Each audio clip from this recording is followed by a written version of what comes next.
آج پاکستان کی بنیادوں کو کھوکھلا کرنے کے لیے وہ مسائل جو ہمارے بزرگ اپنے خون کی قربانیاں دینے کے باوجود اور اپنے جان اور مال قربان کرنے کے باوجود، بلکہ آزادی کے تقریباً 6 سال کے باوجود انہوں نے اپنی تمام 10,000 مسلمانوں کی قربانیاں دینے کے بعد پھر 74 کی تاریخ کے ختم نبوت میں یہ شاہی قلعے کے تہخانے آباد کرنے کے بعد اور مسلم مسجد کی بالا خانوں سے نیچے پھینکنے کے بعد اپنے خون کی داستان رنگین کرنے کے بعد جو فیصلے طے کیے، آج ان فیصلوں کو 70 سال بعد پھر چھیڑا جا رہا ہے اور یہ کہا جا رہا ہے کہ پاکستان کے اندر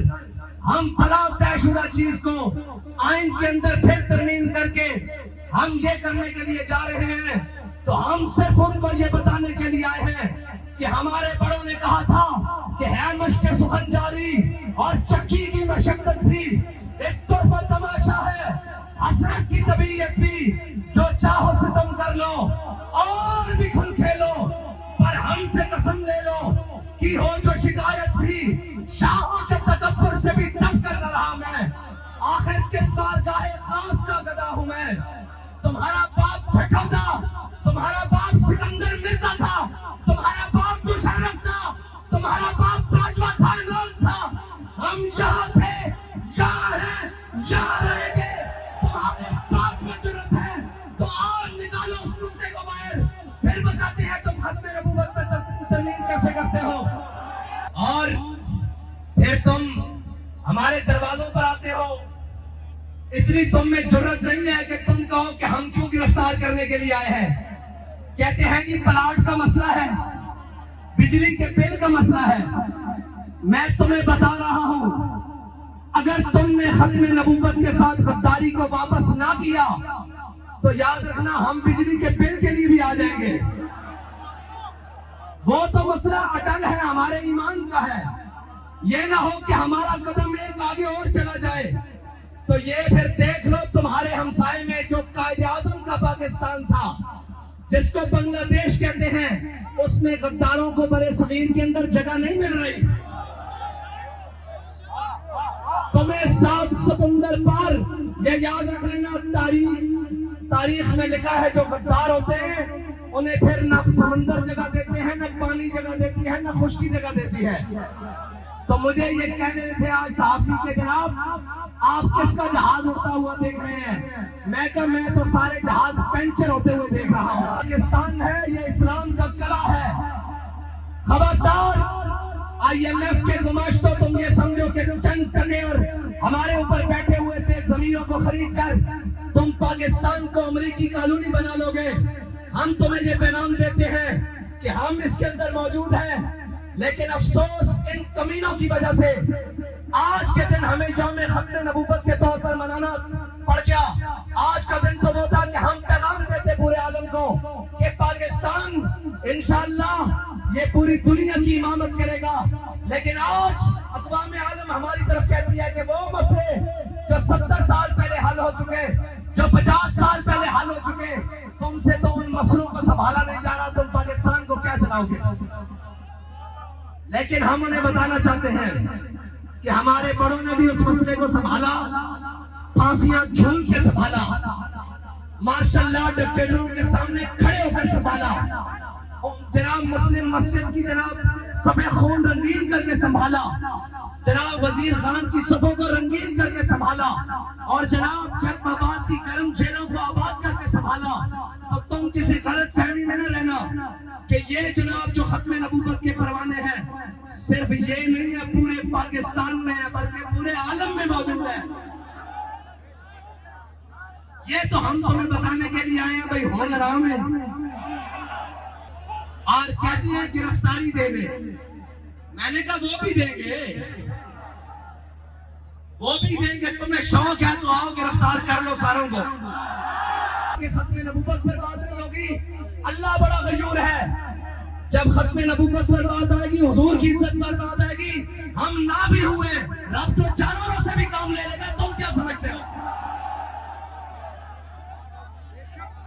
لیکن وہ جانوروں، ہم تمہیں کہتے ہیں جانور نہ بنو، انسان بنو، انسان۔ فانی ہے ارباب طرب کی کرسی، قائم دائم ہے فقط رب کی کرسی۔ مجھے تو خوشی ہوئی ہے کہ ہمارے شاہ صاحب نے بلا کر ہمارے علماء کو سمجھایا ہے کہ جو شریعت کو نہ مانے وہ پاکستانی نہیں ہے۔ مجھے تو خوشی ہوئی ہے کہ ہمارے یہ بیچارے علماء نہیں جانتے تھے، یہ مشائخ نہیں جانتے تھے کہ جو آئین پاکستان کو نہ مانے اس کو ہم پاکستانی نہیں مانتے۔ جو آئین پاکستان کے خلاف بغاوت کرے، جو شریعت کے خلاف بغاوت کرے، ہم اس کو پاکستانی نہیں مانتے۔ میں کہا شاہ جی چنگا کی طرح بہت اچھا کیا آپ نے کہ ان کو بتایا کہ تمہارا مقصد ہے کیا، اور تم ادھر ہاتھ باندھ کے کیوں بیٹھے ہو؟ باہر نکلو، ختم نبوت پہ پہرا دو، کیونکہ آئین کے ساتھ غداری ہو گئی ہے۔ بہت اچھا کیا آپ نے کہ آپ نے بتایا ان کو کہ تمہارا مقصد یہاں ہاتھ باندھ کے بیٹھنا نہیں ہے۔ اور افسوس تو ہے نا کہ کوئی ایک کہہ دیتا، لیکن اقبال کہتا ہے قافلہ حجاز میں ایک حسین بھی نہیں، قافلہ حجاز میں ایک حسین بھی نہیں۔ لیکن اقبال کو بابا جی کیا کہ کہتے، اقبال پریشان نہ ہو، میں حضور پہ غلام تیار کر کے لایا اے او حسینی نہیں جو لنگر کھا کے اندر جا کے سو جاندے، اے تا فیض آباد اس کتارا بنا کے جڑے اس نات روٹیاں کھاندے انہوں نے بھی مجبور کر دینا جو اے حسینی نہیں ہے۔ اور ہم آزادی یہ یہاں پر ٹھوں ٹھاں، وہ جی کیک کاٹا جا رہا ہے، وہ جی یہ ہو رہا ہے، کتنے سارے سانوں تو نظر ہی نہیں آندے ہوں۔ اس واسطے کہ رسمن آندے سن، اسی رسمن نہیں آئے، اسی تو آنا دے غلام جڑے کہنے ان سے حبال من شیطا، وقتا حبال من شیطا، ظالم من شیطا، عادل من شیطا، خود میں نموالے ناما شیطا۔ میں جو بولے ہیں ان کو مبارکباد پیش کرتے ہیں، ایمان کا تقاضا ہے یہی بات کرنی، لیکن ہم ان سے یہ کہتے ہیں کہ کوئی ایسا بند باندھے، کوئی ایسی بات کرے کہ اس گلی میں جانے والا بھی بلکہ اس طرف جانے والا بھی پہلے اپنی جان سے جائے، بعد میں جدھر مرضی جائے۔ جو ختم نبوت کے بارے میں سوچے، شاہ جی نے تو یار چھوٹی بات کی ہے، آپ اس سے بڑی بات کرو، بلکہ وہ جسٹس وقار سیٹھ کہہ کر کیا ہے، جو آئین کا غدار ہو اس کو بیچ چوک پر لٹکایا جائے، وہ بھی 3 دن تک۔ میں آپ سے اسمبلی کے بیٹھے ہوئے ارکان سے درخواست کرتا ہوں کہ شاید ان کو پارلیمانی زبان ذرا زیادہ سمجھ آتی ہے کہ او نہ ہی تو پھر اسی اتھیاں اب اس کہنے او کوہاڑی دا وجہ اسی جاتے ہیں موجود ہیں، ایسا ساڑھا لہجہ بھی موجود ہے، ہماری بات بھی موجود ہے، ہمارا لہجہ بھی موجود ہے، بلکہ امیر المجاہدین کہتے تھے خالی تقریر نہیں، ہمارے تو ماتھے کی سلوٹیں بھی بتاتی ہے کہ مقصد کیا ہے، کہ پہلا ٹرائل ذرا ہو ہی جائے۔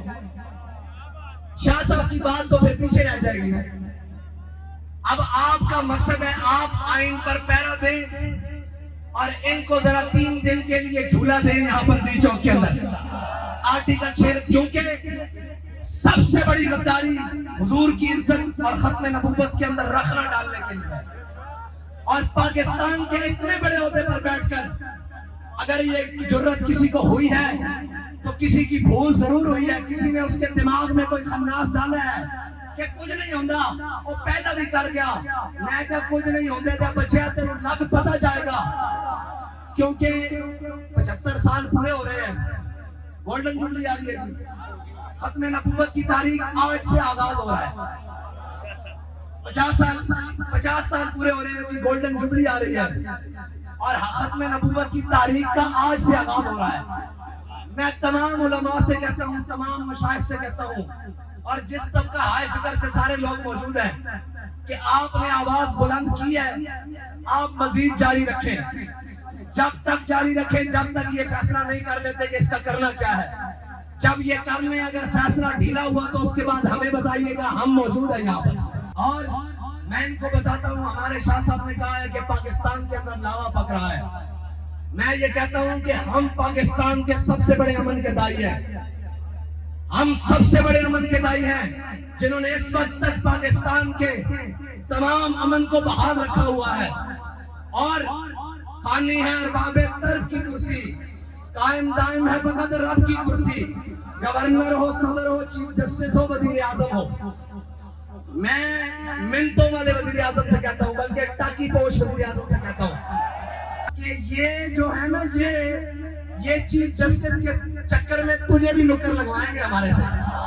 پنجاب کے اندر بڑی تکلیف ہوئی ہے کیونکہ یہاں خاتون ذمہ دار ہے، اسی دھیاں دے بارے گل نہیں کرتے. اگر وہ اپنی ہاتھ دے چلے جے انہوں نے ادڑن دا شوق ہوئے تو پھر اسی گھر چھوڑ کے ہم نے واپس کیا سنبھال کے. ہم تمام اداروں سے کہتے ہیں کہ ختم نبوت تمہارے بھی ایمان کا مسئلہ ہے، ہمارے بھی ایمان کا مسئلہ ہے. یہ چیلے شیلے، یہ جناب ہتھکڑیاں، یہ پرچے، یہ فور شیڈول، یہ جناب یہ ہمارے سامنے گئے آئے جانے والے کوئی بڑی بلا لے کر آؤ، اس سے ہمارا گزارا ہونے والا نہیں ہے. اور کہتے ہیں ریاست سے ٹکر نہیں لینی چاہیے. میں نے کہا وہ ایک شخص ہے، اس نے آئین سے ٹکر لی، ریاست سے ٹکر لی، شریعت سے ٹکر لی، علماء سے ٹکر لی، مسلمانوں سے ٹکر لی، مومنوں سے ٹکر لی، قرآن سے ٹکر لی، حدیث سے ٹکر لی. وہ اتنا دلیر ہو سکتا ہے ختم نبوت کے مخالف کھڑا ہو کر، تو یہ ساری چیزیں اس ٹکر لے سکتا ہے. تو ریاست کتنی سی ہے اگر اس کے نزدیک ختم نبوت سے ٹکر لینا یہ ساری چیزوں کی کوئی حیثیت نہیں.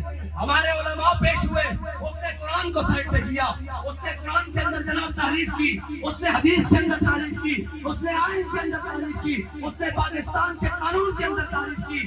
اگر اس کے لیے یہ حیثیت نہیں ہے تو پھر ہمارے لیے بھی کسی کی کوئی حیثیت نہیں ہے. آپ نے مشیر رکھے ہوئے ہیں اور وہ مشیر بھی ایسے ہیں کہ آ کے پریس کانفرنس کرتے ہیں، نہ چہرہ ساتھ دے رہا ہوتا ہے، نہ منہ ساتھ دے رہا ہوتا ہے، اور منہ سے جھاگ خشک، اور کہتے ہیں کہ ہم اس کے جناب پہلے بھی شکار ہو چکے ہیں. میں نے کہا کیوں دیتے ہو ان بلوں میں ہاتھ؟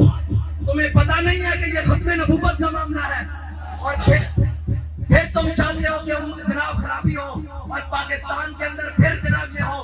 ہم تو لوگوں کو یہ کہنا چاہتے ہیں نہیں، پاکستان میں سارے مسلمان موجود ہیں، جہاں آئینی ادارے، قانونی ادارے، ریاستی ادارے، یہ سارے مسلمان ہیں. یہ ختم نبوت کے معاملے میں نہیں ہے، ایک شخص کی ذاتی غلطی ہے.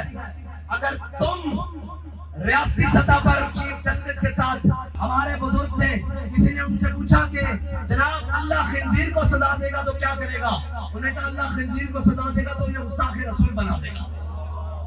تو اس لیے ہم تو نہیں مانتے، لیکن اگر تم اس کے ساتھ کھڑے ہو تو یہ ہمارے ہاتھ دیکھ لو، یہ ہماری گردنیں دیکھ لو، یہ ہمارے جسم دیکھ لو، یہ ہمارے بچے دیکھ لو، ہمارے سارے اثاثے دیکھ لو. یہ سارے باری باری کر کے کٹ تو سکتے ہیں لیکن حضور کی ختم نبوت کے ساتھ غداری نہیں کر سکتے. کوئی ہوگا تھانے جانا، انہوں نے کہا تھانے تو کہ جیل لے چل، اور جیل لے کے جاؤں گا چکیاں لے چل، اور چکیاں لے کے جاؤں گا تختہ دار سے لٹکا، پھر لٹکا کے رسا کھینچ، یہ اندروں آواز داوے تاجدار ہے. فکری سی بات ہے، یہ چھوٹا سا پیغام ہے، پیغام ہے بالکل ہلکا سا کہ اس مسئلے کو جلدی جلدی حل کرو. ہم نے تمہیں کہا ہے ریفرنس دائر کر کے اس کو پھر معذور کرو اور جناب اس فیصلے کو واپس کیا جائے. وہ تمہیں پتا ہے کس طریقے سے کرنا ہے. اگر یہ نہیں کریں گے تو پھر وزیر اعظم صاحب ایک تھوڑے سمیت وہ جو منتے ترلے کر کے 5 سال کے لیے آئے ہیں کہ کچھ کھا لیں گے پی لیں گے، کھاؤ پیو، تم بھی جا کر سمجھاؤ اپنے ذمہ داروں کو کہ بھائی جان چلی پلی روٹی روزی لگی ہوئی ہے. 45 تو لگ نہیں سکتی، 47 تو لگ گئی، یعنی ساری عمروں نہیں پوریا نہیں سن. اسی کھیرے دھوتے سن، بلکہ کھیرے تو بھی تھلے سن تے سانو روٹی روزی لگی ہوئی. ساڈے پٹھے خراب نہ کرو، لہذا اے مسئلے نو حل کرو. نہیں تے جڑے مفت پٹھے کھا رہے ہو نا، میں تھلے اوتے کہہ رہا سارے سمجھ رہے ہونے، جنہاں میں کہہ رہا یہ جو کہ انہوں ہور گل تو سمجھ آتی نہیں. مفادات کی زد پر بات آئے تو سمجھ آتی ہے. میں آپ کو بھی کہہ رہا ہوں بڑی منتے ترنوں سے حکومتیں ملی ہیں، بڑے جناب گوڈے پکڑ پکڑ کے بڑی چوری چکاری کر کے، یہ نہ ہو کہ یہاں حکومت بھی نہ ہو اور حکومتی بھی نہ ہو. اگر آپ بھی جا کر انہیں کہو بھائی سیدھی سیدھی بات ہے، ختم نبوت کا مسئلہ حل کرو. تم نے جو کرپشن کرنی ہے، جو ڈرامے بازیاں کرنی ہے، وہ تو جاری رہیں گی. ان کا حساب کا بھی بڑا وقت قریب ہے. پاکستان کے شجر حجر، روڈ، بلڈنگیں، عمارتیں، لوگ، دیہات، قصبے، گاؤں، شہر ان کے چہرے کا رخ بتا رہا ہے کہ پاکستان کا سسٹم کہیں اور جا رہا ہے. لہذا تم نے جو بدماشیاں مچانی ہیں وہ تو تم مچا رہے ہو, اس کا حساب بعد میں ہوگا, لیکن ختم نبوت کے مسئلے میں اپنے آپ کو بچا لو. پہلے تو بات زخموں تک تھی, اب ہمارے دل چھلنی ہے. اور یہ یاد رکھنا, تنگ آمد بجنگ آمد. تم نے اس کے بعد جو پریس کلب کے باہر ہوا اپنی طاقت کا مظاہرہ کیا, ہم نے اپنی طاقت کا مظاہرہ نہیں کیا, صرف اللہ اور اس کے رسول پہ بھروسہ کیا. سبق یاد ہے, شاہ صاحب نے کوئی انوکھی بات کرتی ہے, ہم تو صبح شام کہتے ہیں من سب نبیًا. اور ہمارے لیے یہ فخر کی بات ہے کہ ہمارے گھروں کے دروازے ٹوٹے یا ہمارے جناب بچوں کو اٹھا لیا جائے یا بڑوں کو بدتمیزی کی جائے, لیکن میں ان سے یہ کہتا ہوں کہ ہمارا بابا کہہ کے گیا, ہر چیز نوکری نہیں ہوتی. ہاں, نوکری نہیں ہوتی. ابھی تو ہم برداشت کر رہے ہیں, اس لیے کہ ختم نبوت کی بات ہے. اگر بات برداشت سے باہر نکل گئی تو تم کہاں رہو گے, تمہارے تھانے کچہریاں یہ کہاں رہے گا, تم پاکستان سے باہر جا کر یہ کام کرو گے. اگر پاکستان اس لیے حاصل نہیں کیا تھا, یہ کچے کے 4 بندے تو تم سے سامنے نہیں جاتے تھے, کچے تھے, یہ بڑے پکے تھے. اس کے ساتھ جو تم نے 70 سالوں میں کیا ہے اس کی تاریخ کو نہ دہراؤ اور پاکستانیوں کو اپنے جینے دو. اگر تم یہ نہیں کر سکتے تو یہ کرسی ہے, جنازہ تو نہیں, اس سے اتر جاؤ. اور اگر نہیں تو اپنے دائیں بائیں آگے پیچھے سے سبق سیکھ لو کہ پاکستان دنیا کے اندر حالات کیا بن رہے ہیں. ہم ویسا نہیں چاہتے, نہ ہم کبھی کریں گے, لیکن یہ بات کر رہے ہیں کہ کچھ چیزیں ہمارے بس سے بھی باہر چلی جاتی ہیں. یہ ہمارے بڑے پیارے خوبصورت کارکنان, ان کے ہم کروڑوں جذبات مسل کر یہاں کھڑے ہوتے ہیں, ان کو بڑا اوکھا کنٹرول. بابا جی کہتے تھے یہ حضور کے غلام وہ ہیں, ان کو ہم نے بڑا اوکھا کنٹرول کیا ہوا ہے. اگر ہم پیچھے ہوئے تو یہ تمہیں نہیں چھوڑیں گے. اگر رکھا ہوا ہے کہ یار کوئی بات نہیں, انشاءاللہ حضور کا دین آئے گا, نہیں تے مول تو آنو جناب 8 فروری والے دن پہ جانا سی, لیکن اسی یہ کوئی بات نہیں, اسی اگے چلیں گے, لیکن ختم نبوت کے مسئلے اگے نہیں جا سکتے. اور ختم نبوت کی تاریخ کا آغاز ہو چکا ہے. اب ہم پشاور میں بھی جائیں گے, کراچی بھی جائیں گے, پنڈی بھی جائیں گے, اسلام آباد بھی جائیں گے, ملتان بھی جائیں گے, بہاولپور بھی جائیں گے, ہر جگہ جائیں گے اور ان کو بتائیں گے پاکستان تہاڈے پیو دا